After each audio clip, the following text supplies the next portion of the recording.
বিসমিল্লাহির রহমানির রহিম। সীমা kitchen food. আমি আজকে আপনাদের কাছে নিয়ে আসছি একটা রেসিপি। এই যে মুগ ডাল ভাজা। মুগ ডালটা আমি এই যে দেখেন, এটা হলো শুকনা মুগ ডাল। আমি এটা 2 থেকে 3 ঘন্টা আমি পানির নিচে ভিজে রাখবো। ভিজিয়ে আমি আপনাদেরকে দেখাবো। আপনারা আমার ফুল ভিডিওটা দেখুন। আমরা এই যে 3 ঘন্টা পর আমি আসছি, এটা আমি 3 ঘন্টা ভিজে রাখছি। ভিজে রাখার পরে এটা আমি পানির থেকে সেকে শুকাইয়া এখন আমি এটা নিয়ে আসছি। দেখেন অনেক কি খুব ঝরঝরা হয়েছে। এটার ভিতরে যদি পানি যদি থাকে তাহলে এটা তেলের মধ্যে দিলে ছিটকে যাবে, তাই আমি টাওয়াল দিয়ে শুকিয়ে নিয়ে এসেছি আর কি। এখন আমি চুলাতে ভাজার জন্য চলে যাচ্ছি। আপনারা আমার ভিডিওটা দেখুন। এই যে আমি ভাজার জন্য চুলাতে দিয়ে দিচ্ছি। দেখুন আপনারা এই যে নেড়ে দিবেন।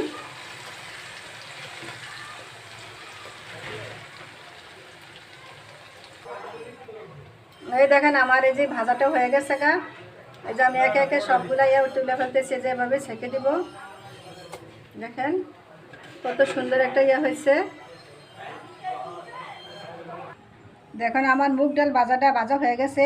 এখন এখানে আমি আপনারা এই যেভাবে তেলগুলা এভাবে টিস্যু দিয়ে চেপে চেপে চেপে চেপে এগুলা শুকনা করতে পারি। এই যে চেপে চেপে শুকনা করে করতে পারি।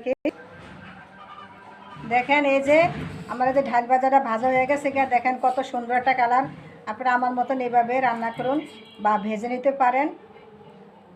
বিকালবেলা হইলে আর কি চা দিয়া বা বিকালবেলা এমনিতেই খাওয়া যায় আর কি।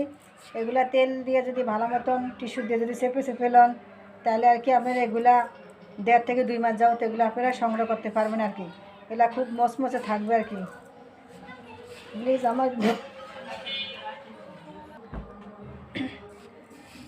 আমার এই ভিডিওটা যদি ভালো লাগে থাকে আমার চ্যানেলটাকে লাইক কমেন্ট শেয়ার করুন।